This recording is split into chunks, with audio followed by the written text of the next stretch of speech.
Hello बच्चों, कैसा चल रहा है आप लोगों का रिवीज़न। और रिवीज़न की इसी सीरीज़ में हमने कल एक नया चैप्टर स्टार्ट किया था जिसका नाम था cell the unit of life. और cell the unit of life में हम कहाँ तक पढ़ चुके थे? प्रोकैरियोटिक सेल तक हम पढ़ चुके थे। आज हमें जो पढ़ना है वो पढ़ना है यूकैरियोटिक सेल। तो यूकैरियोटिक सेल के बारे में हम जानते हैं कि यूकैरियोटिक सेल क्या होती है। ऐसी सेल जिसमें मेम्ब्रेन बाउंड न्यूक्लियस और ऑर्गेनेल्स होते हैं।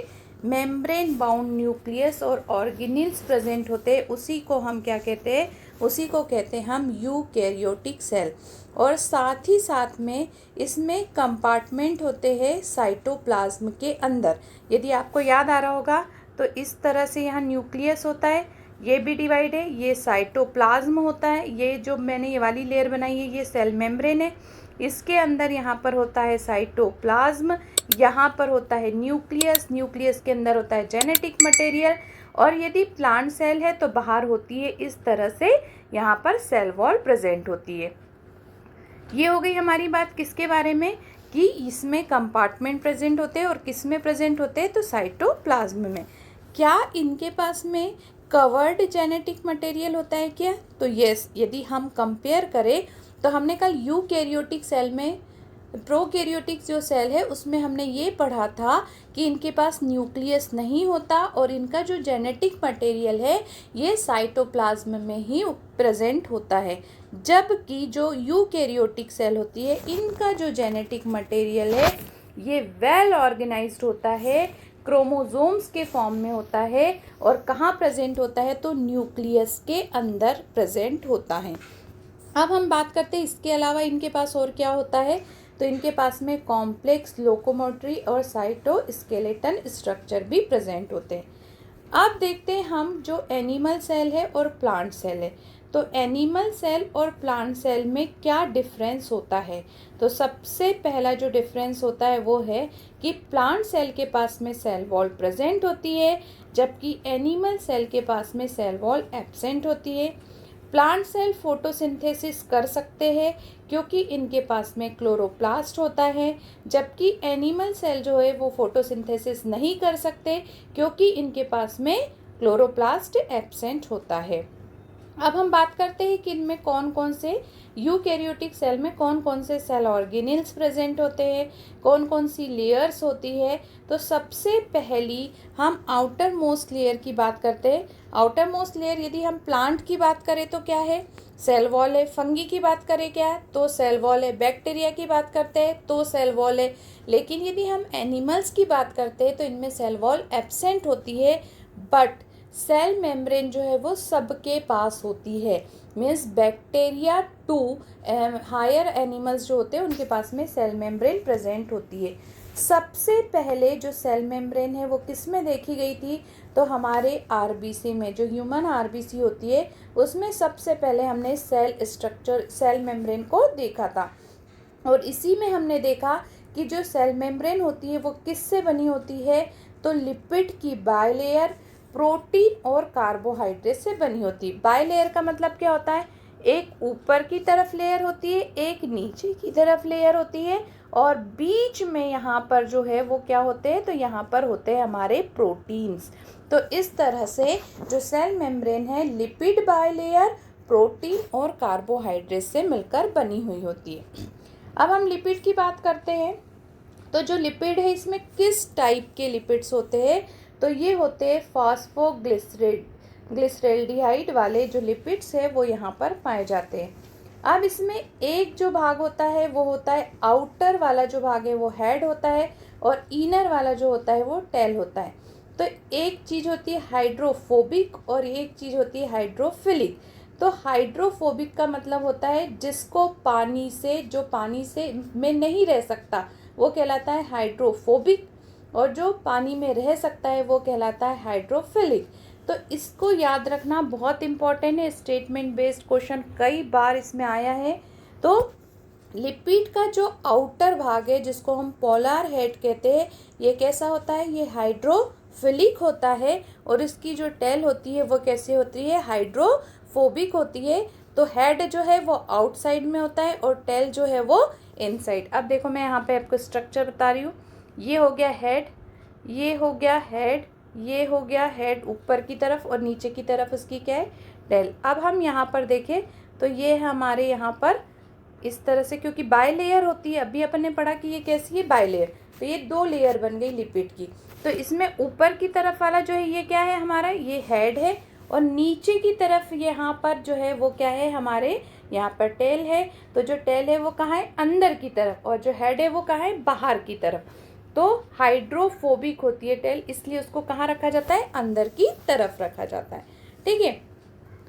अब ये क्या, एक क्वेश्चन ये आता है कि क्या सब में जो सेल मेम्ब्रेन का साइज़ है वो बिल्कुल सेम होता है या फिर डिफरेंट होता है। तो बिल्कुल सही है कि इसका जो साइज़ होता है वो डिफरेंट होता है, सारी सेल्स में ये अलग अलग होती है। यदि हम अपनी ही आरबीसी की बात करते हैं तो हमारी आरबीसी में इसमें जो प्रोटीन होता है वो कितने % होता है, तो इसमें जो प्रोटीन है वो 52% होता है, और जो लिपिड होता है वो 40% होता है। इम्पॉर्टेंट, मैं यहाँ स्टार बना दे रही हूँ, ये मोस्ट इम्पॉर्टेंट है, ये क्वेश्चन भी कई बार पूछा जाता है। अब हम बात करते हैं कि जो हमने क्या पढ़ा कि बाय लेयर है लिपिड की, और लिपिड के बीच में क्या प्रेजेंट होते हैं, प्रोटीन। तो जो बीच वाले प्रोटीन होते हैं ये 2 टाइप के होते हैं। सबसे पहला कौन सा होता है, तो वो होता है इंटीग्रल प्रोटीन, और जो कैसे होते हैं, तो पार्शली और totally burn in the membrane. अभी मैं स्ट्रक्चर आपको बना के दिखाऊंगी। पेरीफेरल प्रोटीन, पेरीफेरल से क्लियर है कि पेरीफेरी पे जो होते हैं उनको हम क्या कहते हैं, पेरीफेरल प्रोटीन। अब हम देखते हैं इसका स्ट्रक्चर। तो ये ऊपर की तरफ वाली जो लेयर है और नीचे की तरफ वाली जो लेयर है वो लिपिड की लेयर है। अब लिपिड की लेयर के जो कॉर्नर पे लिपिड होते हैं उसको पेरीफेरल लिपिड कहते हैं, और जो बीच वाले जो लिपिड्स होते हैं उसको हम कहते हैं इंटीग्रल प्रोटीन्स। ठीक है। जो पेरीफेरिपल है वो कौन से प्रोटीन कहलाते हैं, वो पेरीफेरल प्रोटीन कहलाते हैं, जबकि जो साइड वाले पेरीफेरल हैं और बीच वाले जो है वो इंटीग्रल प्रोटीन है। तो इस तरह से कितने टाइप के प्रोटीन हो गए, 2 टाइप के। अब आप लोगों ने जो आप छोटी क्लासेस है जैसे 10th क्लास 9th क्लास में पढ़ा था फ्लूइड मोज़ेक मॉडल, तो सबसे पहले ये चीज़ ये याद रखना है कि किसने दिया था, तो सिंगर एंड निकोलसन ने फ्लूइड मोज़ेक मॉडल दिया था। इसको फ्लूइड क्यों कहा जाता है, क्योंकि जो साइटोप्लाज्म होता है, ये जो सेल मेम्ब्रेन होती है ये कहाँ पर प्रेजेंट होती है, साइटोप्लाज्म के चारों तरफ, और ये जो है एक्वस नेचर की होती है। मीन्स कि इसमें से जो फ्लूइड है यानी सेमी फ्लूइड जो है वो अंदर की तरफ जा सकता है और अंदर की तरफ से बाहर की तरफ आ सकता है, इसलिए इसको हम क्या कहते हैं, एक्वस या फिर सेमी फ्लूइड मेम्ब्रेन के नाम से भी हम जानते हैं। अब बात करते हैं कि इस मेम्ब्रेन का फंक्शन क्या है, मतलब हम किसका फंक्शन पढ़ रहे हैं, सेल मेम्ब्रेन का। ये भी इम्पोर्टेंट है। ये तो इस जो ये आते हैं ना कि इसमें से गिवन स्टेटमेंट्स में से कौन से स्टेटमेंट करेक्ट है, वो आपको 4 स्टेटमेंट देगा और उसमें से करेक्ट या इनकरेक्ट छांटने के लिए जो देता है उसमें यहाँ से क्वेश्चन बनता है। तो सबसे पहले इसका फंक्शन क्या है, तो ये ट्रांसपोर्ट कराता है किसका, मॉलिक्यूल्स का। जो मॉलिक्यूल्स है सेल मेम्ब्रेन से अंदर की तरफ जाते हैं और अंदर से बाहर की तरफ आते हैं। दूसरा मोस्ट इम्पॉर्टेंट पॉइंट कि जो सेल मेम्ब्रेन होती है वो परमिएबल होती है, सेलेक्टिवली परमिएबल होती है। तो आपको याद रखना है कि जो सेल मेम्ब्रेन होती है वो सेलेक्टिवली परमिएबल होती है। मीन्स कि हर कोई मॉलिक्यूल इससे यहाँ से ट्रांसफ़र नहीं हो सकता। ये जिस मॉलिक्यूल को सेलेक्ट करेगी वो ही मॉलिक्यूल यहाँ से ट्रांसपोर्ट यानी इनका ट्रांसपोर्टेशन होता है आउटसाइड और इनसाइड की तरफ। तो कैसा है इसका नेचर, सेलेक्टिवली परमिएबल होती है। दूसरा इसका फंक्शन क्या है, तो ये जो है हमारे यहाँ पर ये क्या करती है, due to the fluid nature the plasma membrane can help in the cell growth formation of intracellular junction, secretion, endocytosis, cell division. ये सारे जो फंक्शन है वो भी किसके होते हैं, तो ये सारे फंक्शन भी हमारी सेल मेम्ब्रेन के होते हैं। तो फंक्शंस को याद रखना है। अब भी हमने पढ़ा कि जो मेम्ब्रेन होती है उसका फंक्शन होता है क्या, ट्रांसपोर्टेशन। किसका ट्रांसपोर्ट करना, मॉलिक्यूल्स का। कहाँ से कहाँ तक, इनसाइड से आउटसाइड, मतलब अंदर से बाहर की तरफ लाना और बाहर से अंदर की तरफ। तो इसके लिए कोई ना कोई मेथड होगी तो बिल्कुल है। तो दो तरह का इसमें ट्रांसपोर्टेशन होता है, एक होता है पैसिव ट्रांसपोर्ट और एक होता है एक्टिव ट्रांसपोर्ट, और तीसरा जो होता है वो होता है फैसिलिटेड ट्रांसपोर्ट। तो सबसे पहले हम बात करते हैं पैसिव ट्रांसपोर्ट की। तो पैसिव ट्रांसपोर्ट ऐसा ट्रांसपोर्ट होता है जिसमें किसी भी एनर्जी यानी एटीपी की नीड नहीं होती, और जो मॉलिक्यूल्स है वो किस ग्रेडियंट से किस ग्रेडियंट की तरफ मूव करते हैं, तो हायर कंसंट्रेशन से लोअर कंसंट्रेशन की तरफ ये मूव करते हैं। ठीक है, तो पैसिव ट्रांसपोर्ट में क्या है कि इसमें एनर्जी यानी एटीपी भी नहीं चाहिए और हायर कंसंट्रेशन से लोअर कंसंट्रेशन की तरफ मॉलिक्यूल जो है वो मूव करते हैं। अब जो ये एक्टिव ट्रांसपोर्ट होता है इसमें टू टाइप का ट्रांसपोर्ट होता है। एक होता है सिंपल डिफ्यूज़न। सिंपल डिफ्यूज़न का मतलब क्या होता है, movement of natural solutes across the membrane. और ऑस्मोसिस केबल किसके लिए किस में होती है, तो वाटर में होती है। और कैसे होती है, तो डिफ्यूज़न के थ्रू होती है। तो सिंपल डिफ्यूज़न होता है वाटर के ट्रांसपोर्टेशन के लिए। अब हम बात करते हैं एक्टिव ट्रांसपोर्ट। तो एक्टिव ट्रांसपोर्ट ऐसा ट्रांसपोर्ट होता है जिसमें हमें एनर्जी की नीड तो होती ही होती है, साथ में हमें प्रोटीन चैनल्स भी चाहिए। मतलब जो भी मॉलिक्यूल है वो विदाउट प्रोटीन चैनल्स के मूव नहीं कर सकते। हमने पैसिव में देखा था कि जो मॉलिक्यूल्स मूव करते हैं वो higher concentration to lower concentration करते हैं, लेकिन एक्टिव ट्रांसपोर्ट में इसके अपोजिट होता है। जो मॉलिक्यूल्स है वो कैसे ट्रांसपोर्ट करते हैं, तो लोअर कंसंट्रेशन से हायर कंसंट्रेशन की तरफ ये ट्रांसफ़र होते हैं। तो ये हमने पढ़ा सेल मेम्ब्रेन के बारे में। अब हम बात करते हैं सेल वॉल की। तो सबसे पहली बात इम्पॉर्टेंट चीज़ कि सेल मेम्ब्रेन और सेल वॉल दोनों में क्या दोनों लिविंग है या दोनों में से कोई एक लिविंग है? क्या सेल मेम्ब्रेन लिविंग होती है, क्या सेल वॉल लिविंग होती है? तो याद रखना कि जो सेल मेम्ब्रेन है वो तो लिविंग होती है, बट जो सेल वॉल है वो कैसी होती है, तो वो होती है नॉन लिविंग। ठीक है, कहाँ पर होती है, तो आउटर साइड में होती है। किसके आउटर साइड में होती है, तो प्लाज्मा मेम्ब्रेन के आउटर साइड में ये प्रेजेंट होती है। किस में होती है, तो फंगी में भी होती है, प्लांट में भी होती है और बैक्टीरिया में। यदि हम एल्गी की बात करते हैं तो ये सेलुलोज की बनी होती है ना, और बहुत सारे ऐसे मटेरियल होते हैं जिससे ये बनी हुई होती है। और स्पेशली जो प्लांट सेल है वो सेलुलोज की, हेमीसेलुलोज की, पैक्टिन की और प्रोटीन की बनी होती है। सेल वॉल क्या प्राइमरी और सेकेंडरी होती है, तो हाँ बिल्कुल। जो यंग स्टेज में प्लांट होता है तो उसकी जो सेल वॉल होती है, आपने देखा होगा कि जब प्लांट ग्रोथ करना स्टार्ट करता है तो उसकी जो सेल वॉल होती है, मतलब वो जो प्लांट होता है उसके स्टेम पर ग्रीन कलर, स्टेम जो होता है वो ग्रीन कलर का ही होता है। लेकिन ये जब प्लांट बड़ा हो जाता है तो ये ब्राउन कलर में, इसका स्टेम जो है वो ब्राउन कलर में चेंज हो जाता है। तो जब ये यंग स्टेज में है तो प्राइमरी सेल वॉल होती है, और जब ये ग्रोथ करके मैच्योर हो जाता है तो उस समय इसकी जो सेल वॉल होती है वो कैसी होती है, तो वो सेकेंडरी सेल वॉल होती है। तो primary cell wall and secondary cell wall. अब आगे की तरफ चलते हैं तो मिडिल लैमेला होता है। तो मिडिल लैमेला का काम क्या होता है, दो सेल के बीच में यानी दो सेल वॉल के बीच में एक कनेक्शन का काम करता है, जिससे कि यहाँ पर मिडिल लैमेला से जो भी ट्रांसपोर्टेशन हो रहा है या जो भी मटेरियल आना जाना बाहर कर रहे हैं तो वो इजीली हो पाए। और ये जो कनेक्शन होते हैं दो सेल वॉल के बीच में उसको कहते हैं प्लाज्मोडेस्मेटल कनेक्शन या प्लाज्मोडेस्मेटा। ठीक है, तो दो सेल वॉल के बीच में प्रेजेंट जो जंक्शन होता है या जो लेमेला होता है उसको हम क्या कहते हैं, प्लाज्मोडेस्मेटा कहते हैं। चलो इसके बाद में हम फंक्शन देखते हैं इसका। तो इसका सबसे मेन फंक्शन होता है कि ये जो सेल होती है उसको शेप प्रोवाइड करती है, प्रोटेक्शन का काम करती है, मैकेनिकल डैमेज से बचाती है, इन्फेक्शन से बचाती है, सेल टू सेल इंटरेक्शन कराती है जिसके लिए हम प्लाज्मोडेस्मेटा होता है, और किसकी तरह, बैरियर की तरह ये एक काम करती है जिससे कि अनडिज़ायरेबल मॉलिक्यूल्स जो है वो प्लांट के अंदर, प्लांट है, फंगी है, बैक्टीरिया की बॉडी के अंदर एंटर ना कर पाए। तो ये इसके फंक्शन है। अब जब हम यूकैरियोटिक सेल पढ़ते हैं तो इसमें जो सिस्टम होते हैं, मतलब जो सेल ऑर्गेनेल्स होते हैं वो कैसे होते हैं, टू टाइप के। कैसे टू टाइप के, तो एक होते हैं एंडोमेम्ब्रेनस और एक होते हैं एक्सोमेम्ब्रेनस। तो जो एंडोमेम्ब्रेनस मतलब जो मेम्ब्रेन के अंदर होते हैं, उसको हम क्या कहते हैं, एंडोमेम्ब्रेनस। तो एंडोमेम्ब्रेनस में हमने किस किस को रखा है, 5 रखे हुए, इसको बहुत अच्छे से याद कर लेना, यहाँ से भी क्वेश्चन बनता है। तो एंडोमेम्ब्रेनस में आता है सबसे पहले एंडोप्लाज्मिक रेटिकुलम, उसके बाद आता है गोल्जी कॉम्प्लेक्स, फिर होते हैं लाइसोसोम्स, फिर होते हैं वैक्यूल्स, और फिर होते हैं यहाँ पर एंडोप्लाज्मिक रेटिकुलम। ठीक है, तो ये हमारे कैसे होते हैं, एंडोमेम्ब्रेनस होते हैं।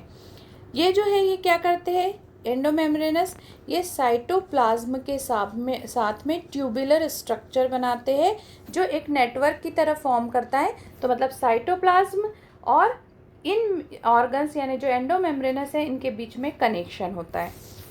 अब जो ईआर है वो डिवाइड हो जाता है किस में, 2 कंपार्टमेंट में, एक होता है ल्यूमिनल और एक होता है एक्स्ट्रल।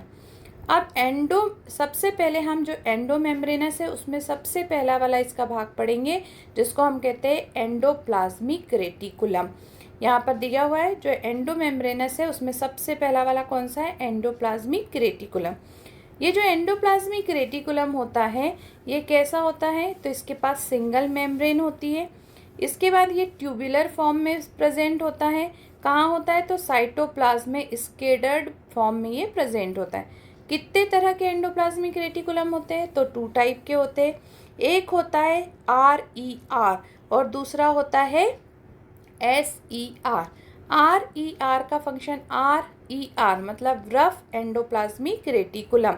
जो रफ एंडोप्लाज्मिक रेटिकुलम होता है इसकी सरफेस पे क्या प्रेजेंट होते हैं, इसकी सरफेस पे प्रेजेंट होते हैं राइबोसोम्स, और राइबोसोम्स का फंक्शन क्या है हम पहले भी पढ़ चुके हैं, प्रोटीन सिंथेसिस करना।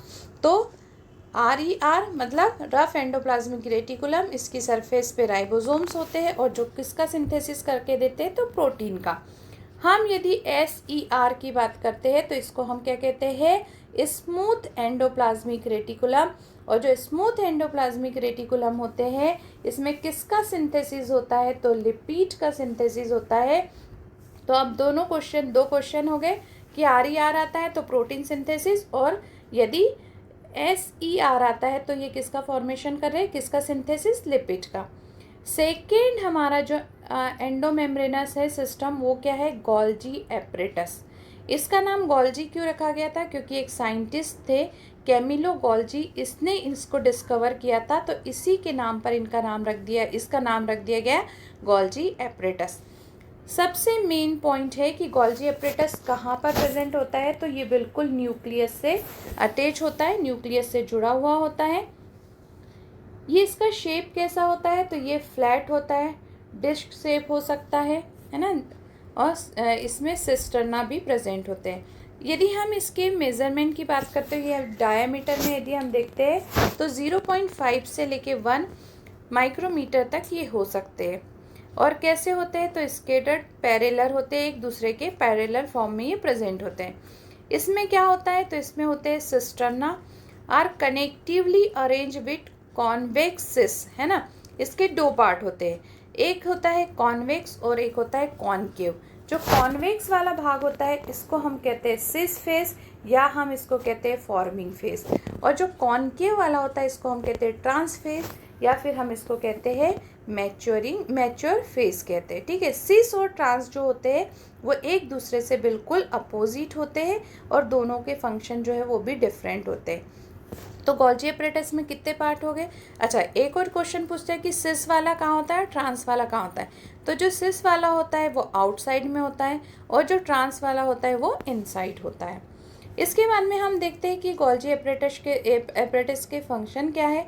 तो सबसे पहला ये इंट्रासेलुलर टारगेट्स होता है, जो बाहर का मटेरियल होता है आउटसाइड और इनसाइड मटेरियल के बीच में। पैकेजिंग का काम करता है, किसकी पैकेजिंग, मटेरियल की पैकेजिंग का काम करता है। वेसिकल्स फॉर्म बनाता है, जो देखो इसमें क्या होता है, जो सिस फेस है वो फॉर्मिंग करता है और ये कहाँ की तरफ मूव कर देते हैं, जब इनकी पैकेजिंग हो जाती है तो ये ट्रांस की तरफ मूव कर लेते हैं।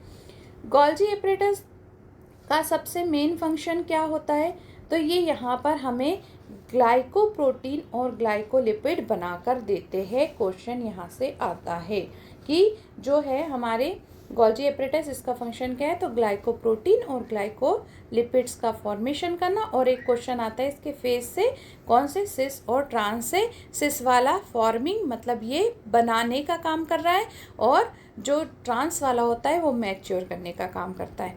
इसके बाद नेक्स्ट हम एंडोप्लाज्मिक रेटी यानी एंडोमेम्ब्रेनस का एग्जाम्पल देखें तो वह है लाइजोजोम्स। और जो लाइजोजोम्स होते हैं ये भी सिंगल मेम्ब्रेनस होते हैं, इसके ऊपर एक सिंगल मेम्ब्रेन होती है। और कैसे होते हैं, वेस्कुलर स्ट्रक्चर होता है ये। और ये इसका काम क्या होता है, तो ये बनते कैसे है ना, फंक्शन अभी आगे देखेंगे इसका। ये बने किससे होते हैं, तो ये बने होते हैं गोल्जी एपरेटस, यानी process of packaging in the Golgi apparatus, इससे लाइसोसोम्स का फॉर्मेशन होता है। लाइसोसोम्स के पास में क्या होते हैं, तो हाइड्रोलिटिक एंजाइम्स होते हैं। जैसे लिपिड को डाइजेस्ट करने के लिए लाइपेज होता है, प्रोटीन को डाइजेस्ट करने के लिए प्रोटीएज होता है, और कार्बोहाइड्रेट को डाइजेस्ट करने के लिए कार्बोहाइड्रेडेज, ये इसके पास में एंजाइम प्रेजेंट होते हैं। इम्पोर्टेंट पॉइंट मैंने इसमें भी हाईलाइट कर दिया है, यहाँ पे भी मैं बता रही हूँ कि जो लाइसोसोम्स होते हैं उसमें जो हाइड्रोलिटिक एंजाइम होते हैं वो कब एक्टिव होते हैं, हमेशा वो इनएक्टिव फॉर्म में प्रेजेंट होते हैं। लेकिन जैसे ही उन्हें एसिडिक पीएच मिलता है तो एसिडिक पीएच में ये कैसे हो जाते हैं, एक्टिव। तो ये क्वेश्चन भी बहुत बार पूछा हुआ है, आईएमपी है, स्टार बना दिया है, हाईलाइट भी किया हुआ है पीडीएफ में कि ये कैसे होते, कब एक्टिव होंगे, तो एसिडिक में होंगे।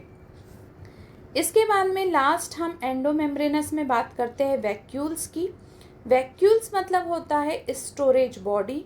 ये किस चीज़ को स्टोर करके रखती है, तो वाटर को, सैप को, एक्सक्रेटरी प्रोडक्ट्स जो होते हैं और अदर जो मटेरियल होते हैं जिनका कोई यूज़ नहीं है सेल के अंदर, उनको स्टोर करने का काम किसका होता है, वैक्यूल्स का होता है।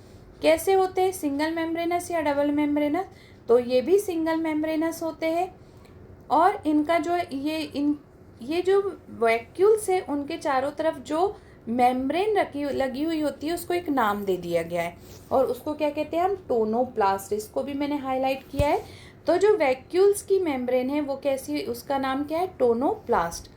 जो प्लांट है उसका 90% ऑफ पार्ट कौन घेर के रखता है, कौन कवर करके रखता है, किसने ऑक्यूपाई किया है, तो ये वैक्यूल्स ने है। तो सेल का 90% ऑफ पार्ट जो है वो वैक्यूल्स ऑक्यूपाई करके रखते हैं। अब टोनोप्लास्ट का फंक्शन क्या है, टोनोप्लास्ट क्या है, मेम्ब्रेन है किसकी, वैक्यूल की। तो ये ट्रांसपोर्टेशन में, किसके ट्रांसपोर्टेशन में, आयंस और अदर जो मटेरियल होते हैं उनके ट्रांसपोर्टेशन में हेल्प करती है। और कैसे करती है, तो जो कंसंट्रेशन ग्रेडियंट होता है उसके अकॉर्डिंग करती है। अब जो इसका कंसंट्रेशन ग्रेडियंट होता है वो कैसा होता है, तो वैक्यूल्स का कंसंट्रेशन ग्रेडियंट हायर होता है जबकि साइटोप्लाज्म का लोअर होता है। तो मतलब ये कहाँ से कहाँ मूव करेंगे, तो वैक्यूल से लेकर साइटोप्लाज्म की तरफ मूव करेंगे।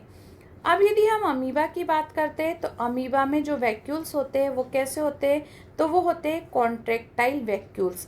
किस में हेल्प करते हैं, तो ये एक्सक्रीशन में हेल्प करते हैं। अब बहुत सारी ऐसी सेल है, जैसे प्रोटिस्टा की हम बात करते हैं तो इसमें जो वैक्यूल्स होते हैं वो फूड वैक्यूल होते हैं, और ये क्या करते हैं, तो फूड को स्टोर करने का फंक्शन है इनका। मतलब ये फूड को इनगल्फ करते हैं और फिर ये वैक्यूल्स के फॉर्म में इसको स्टोर कर लेते हैं, ठीक है। तो ये हमने आज जो पढ़ा, सबसे पहली बात हम यूकैरियोटिक सेल पढ़ रहे थे। यूकैरियोटिक सेल में हमने पढ़ा सेल मेम्ब्रेन, सेल वॉल, उसके बाद में हमने पढ़े एंडोमेम्ब्रेनस ऑर्गेनेल्स, जिसमें हमने पढ़ा endoplasmic reticulum, Golgi apparatus, lysosomes, vacuoles, और इसके अलावा हमने इसमें और क्या पढ़ा था, लाइसोसोम्स भी पढ़ लिया एंड गोल्जी एपरेटस भी पढ़ लिया। इसके बाद में हमने एंडोप्लाज्मिक रेटिकुलम भी यहाँ पर पढ़ लिया। तो ये हमारा कंप्लीट हो गया। अब हम कल जो इसके नेक्स्ट लेक्चर है इसमें क्या पढ़ने वाले हैं, तो जो एक्सोमेम्ब्रेनस होते हैं और जो डबल मेम्ब्रेनस स्ट्रक्चर है उसके बारे में हम इसको पढ़ेंगे। तो मिलते हैं कल की क्लास में। तब तक अपनी स्टडी को ऐसे ही करते रहिए, रिवीजन करते जाइए, और एमसीक्यूज़ लगाना और पीवाईक्यूज़ लगाना बिल्कुल भी नहीं भूलना है हमें। और कोई भी टॉपिक में यदि आपको दिक्कत आती है तो आप बार बार वीडियो को देख सकते हैं। तो चलो, गुड नाइट, मिलते हैं कल।